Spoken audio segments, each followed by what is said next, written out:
Black Museum. Here, in a grim stone structure on the Thames, which houses Scotland Yard, there's a warehouse of homicide. A very strange room where everyday objects, a woman's shoe, a tiny white box, a quilted robe, all are touched by murder.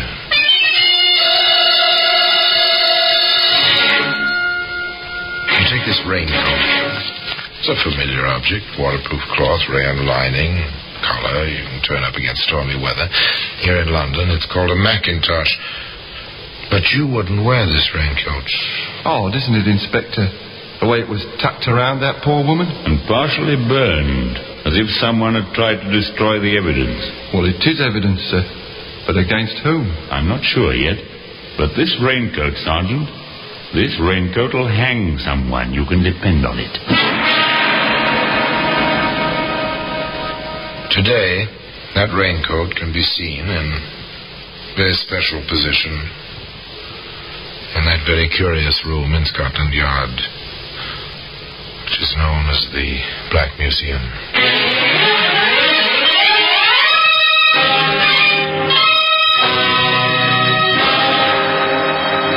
From the annals of the Criminal Investigation Department of the London Police, we bring you the dramatic stories of the crimes recorded by the objects in Scotland Yard's Gallery of Death, the Black Museum.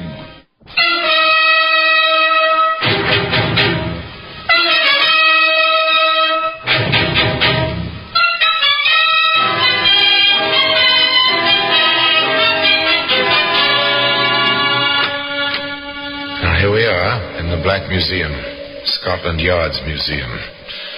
It's a museum of murder. Here are the objects of homicide, the weapons, the clues, which at one time or another betrayed killers. They've been collected over 100 years. And now here they are, shelf upon shelf, in this dim, echoing room. Here lies death, on these shelves, in these glass cases. Just for instance, in this case, simple mallets. Just the sort of thing a suburbanite might use in his garage or his shop working at wood carving on a quiet weekend. As a matter of fact, a suburbanite did use this mallet on a quiet weekend. But not for wood carving. The raincoat. There we are. Stained, charred, too, around the edges. It isn't anything you'd like to handle for very long, but there's a story attached to it. A story begins in the kind of place you immediately associate with absolute silence. No, not a graveyard. A chess club. It is silent, isn't it? And into this silence of concentration, there intruded... London City Chess Club. Is Mr. Agard there? Sorry, sir, I haven't seen him yet. This is the steward of the club. May I take a message? We're expecting him. I see. My name is Champer. My address is 46 Edison Mews East. He knows. We've had some contact by way of Agard's insurance business. Yes, sir. And the message? I want to see him about a policy. Tell him it's rather urgent. I want him at my house tomorrow evening at 7:30 sharp. Very well, sir. I'll tell him as soon as he gets in. Mr. Agard, sorry to disturb you, sir. Just a moment, steward. There. Now, your move. Now, steward. A most important telephone message for you, sir. Came in about half an hour ago before you came in. Otherwise, I would never have disturbed you. From a Mr. Chamfer, sir. Chamfer. Strange name. Oh, yes. Yes, perhaps I do know him. May I have the message, steward? That was all. That was all until the next evening. A little bit after 7 o'clock on a streetcar, this quiet little insurance salesman, John Agard, said to the conductor of the streetcar, I beg your pardon. Does this car take me to Edison Mews East? I've never been out there before, you see. I'm not... Yes, you're all right, mister. Take you about 20 minutes from here. Oh, thank you very much. I'll call it out for you if you like. Oh, yes, thank you again. Thank you very much.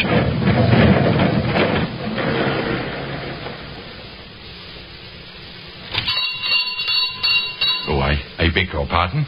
May I trouble you for the right time, please? It's 7:35. I am right for Edison Mews East, aren't I? Back one block to the car line. Oh, thank you.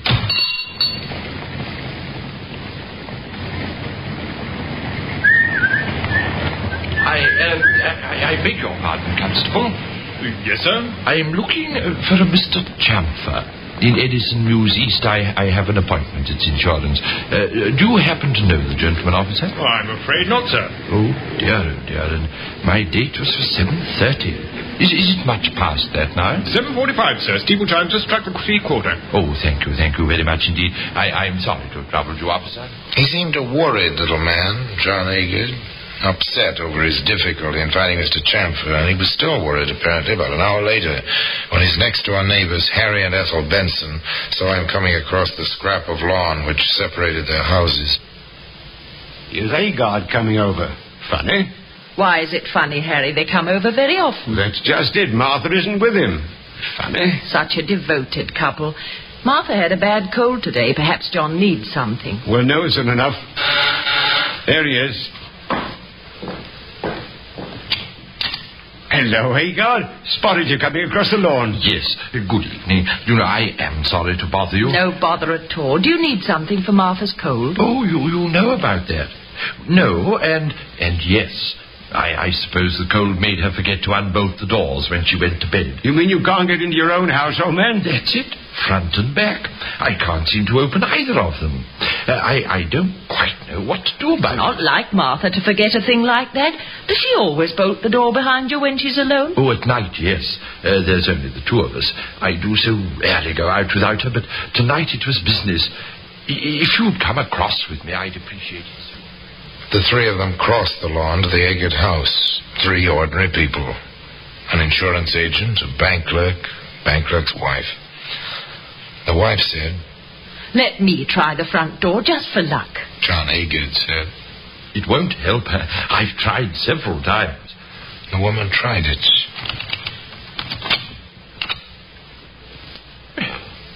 That's a bit strange. I could have sworn. It happens lots of times. The lock gets stuck. It's really open, and you think it's locked, and it just won't work. Well, now you're here. Won't you stop in for a moment? What with Martha's cold and all... She'll like to see you. Come in, please. Well, just for a minute. Martha? Martha, dear? The Bensons are with me. Martha! Oh, my... Oh. Good Lord. Martha.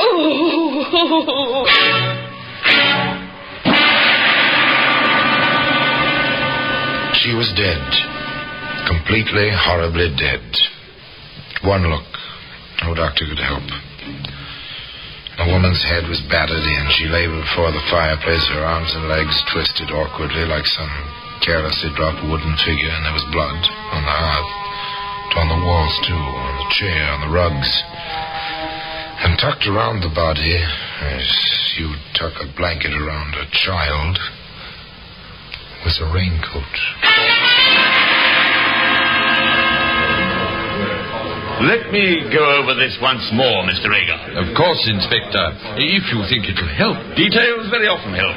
You say you left here just before 7. Took a trolley to Edison Mews, but you couldn't find the address or the man who'd called you. Even asked a constable on the beat. Then you returned home to what you found. That is correct, sir. And your wife was alive when you left home. Oh, of course. That was about 7:15. The boy who delivers milk says he saw her in the kitchen through the window about that time. The newsboy says he tossed the evening paper at the front door about 6:30, but saw no one. Can you corroborate any of those points? Oh, I took the paper with me at 7:15. Martha was alive when I left. Who could have done this, Inspector? Who? We'll find out. We usually do. May I see the cuffs of your trousers, Mr. Agard? The cuffs of my... Oh, yes. But whatever for? Thank you. No? No stains of any kind?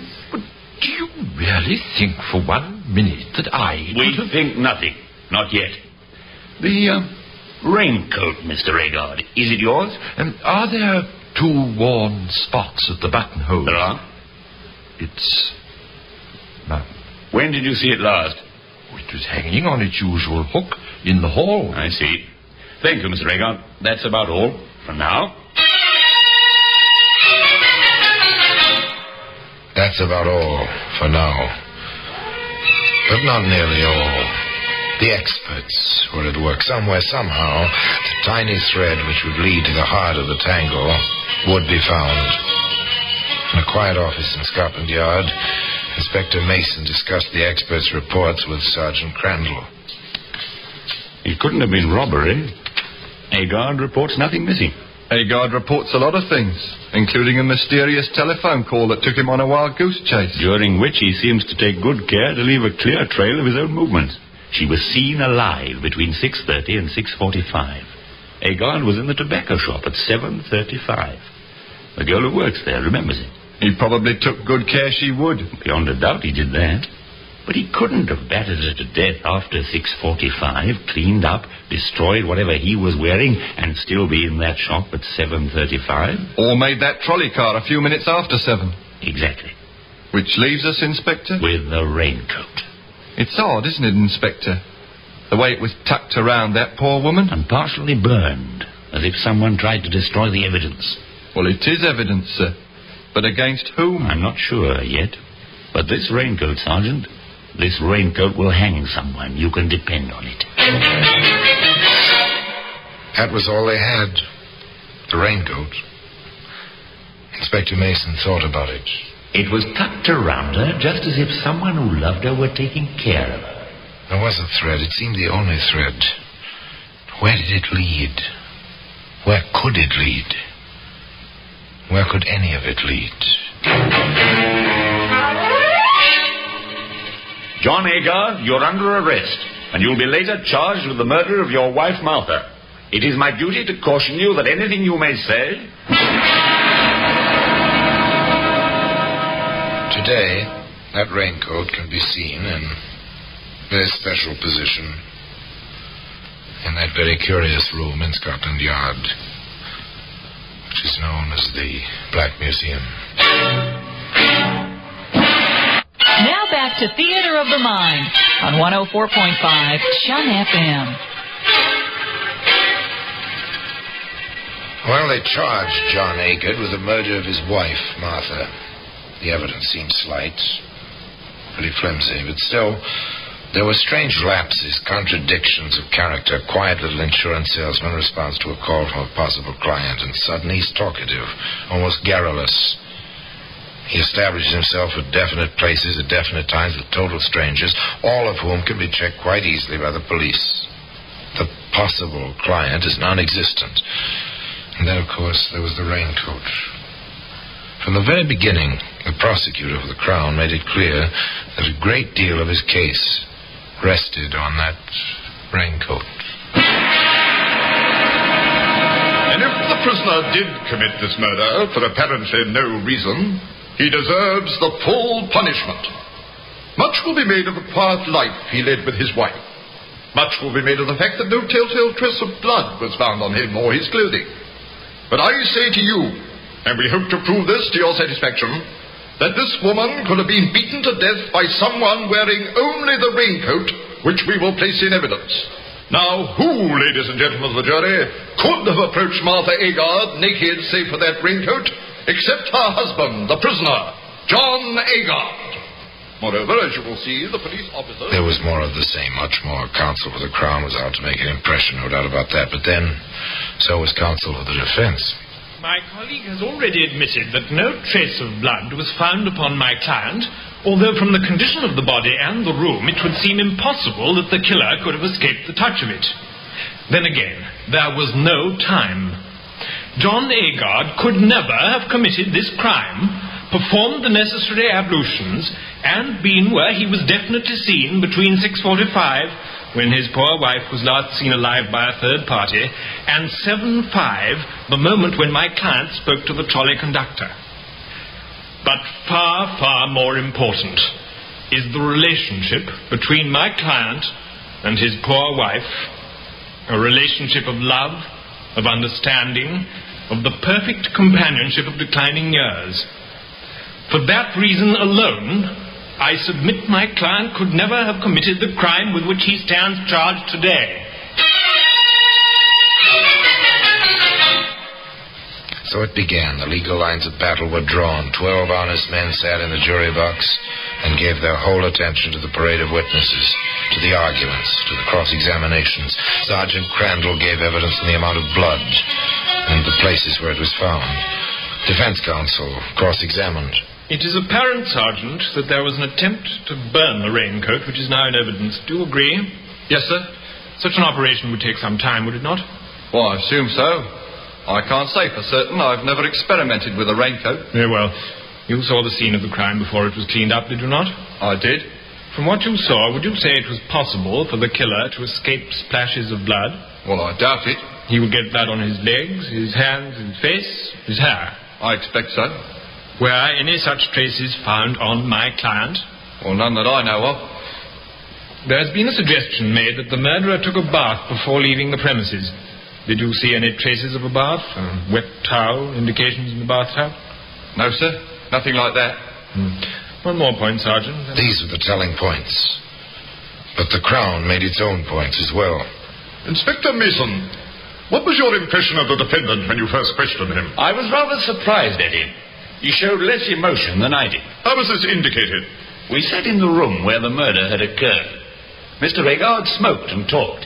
He held his cat on his knees and stroked it quite calmly. At one point, he casually stepped... Such points do impress juries. A clever prosecutor. Quite clever. He called the steward of the chess club. Was Mr. Agard in the club when the telephone call came from this mysterious Mr. Champa? No, sir. I looked particularly. He was not there. Did you recognize this Champa's voice? I'd never heard it before. I haven't heard it since. Might it have been a disguised voice? It might. It sounded muffled. Very heavy, sort of. Thank you. Your witness. Steward, in your observations of Mr. Agard, have you ever seen him behave as a poor loser? No, sir, never. Has he ever expressed violent opinions, to your knowledge? Mr. Agard violent? He's the quietest man I've ever known. Did he ever mention his wife to you? Many times, sir. On what occasions? Usually about 9 in the evening. He always worried about leaving her alone too late at night, sir. Oh, very considerate of her he is, was, sir. Thank you, that's all.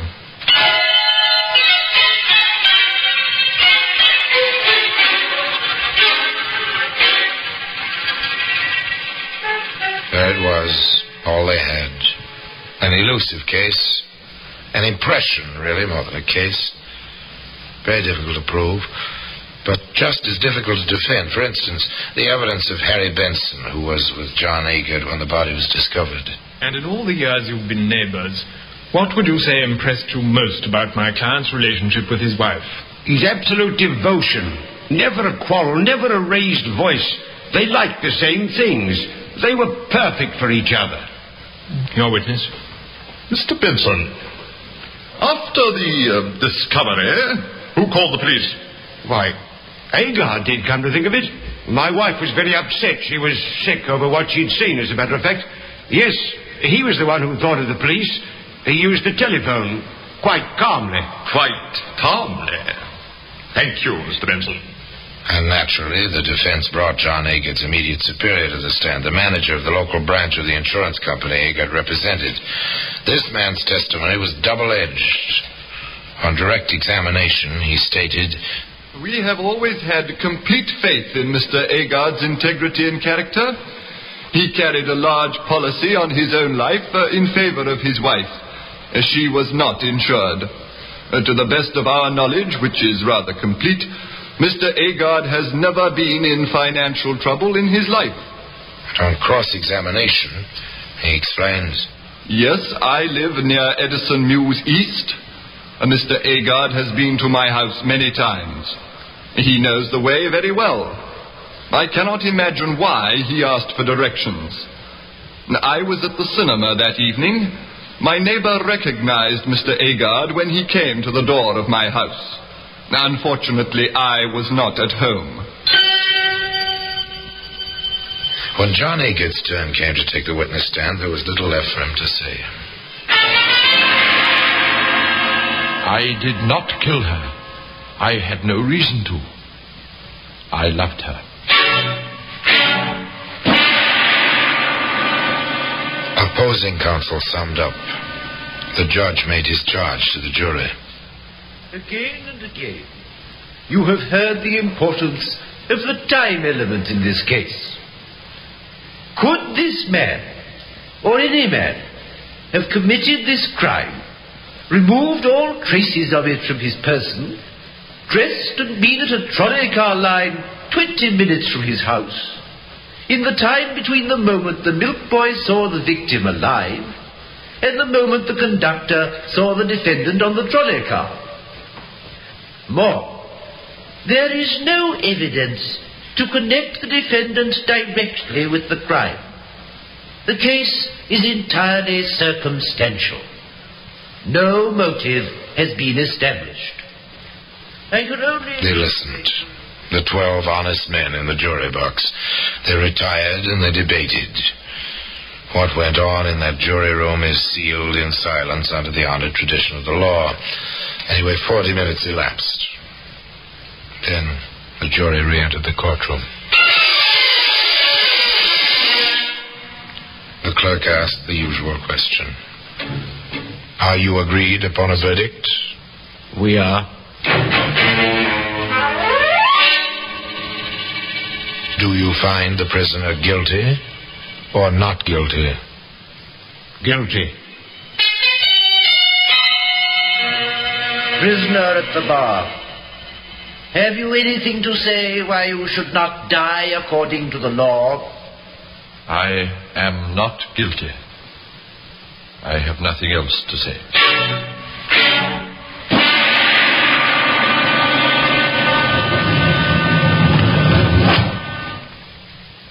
You are looking well, John. They treat me well. I had a shock yesterday. The governor of the prison came here. He said 8 o'clock in the morning, Monday the 16th. Don't worry, John. It will be put over. The appeal? It's being studied. The court won't rule for another month at least. They'll grant a stay of execution. A month. Another month. A month. An extra week after that. Time went on endlessly, it seemed, to John Agard, waiting in his cell in Walton Prison. And at long last, they gave him his own clothes and took him before 3 judges of the Court of the Criminal Appeal. Handcuffed, he stood there between the bailiff and his own counsel. The voice of the judge seemed very far away.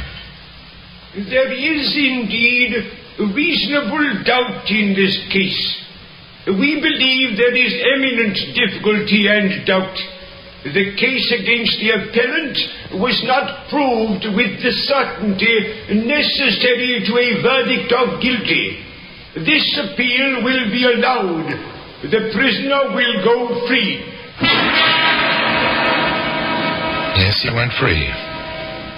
But the raincoat, that famous raincoat, can still be found today in its place of very particular honor in that curious room known as the Black Museum. So, Inspector Mason was wrong, wasn't he? The raincoat didn't hang anybody after all. John Agard went free, and for the first time in the history of English law, a conviction for murder was set aside for reasonable doubt. Now, what happened to John Agard? He lived out his life. Just 2 years after his release, he died. Some say of loneliness in Liverpool, a broken, weary old man. I've seen his grave in Liverpool. And I've seen the raincoat. That famous, enigmatic raincoat in its place of particular honor in that strange room in Scotland Yard known as the Black Museum. Now, until we meet again in the same place for another story of the same kind, I remain, as always, obediently yours.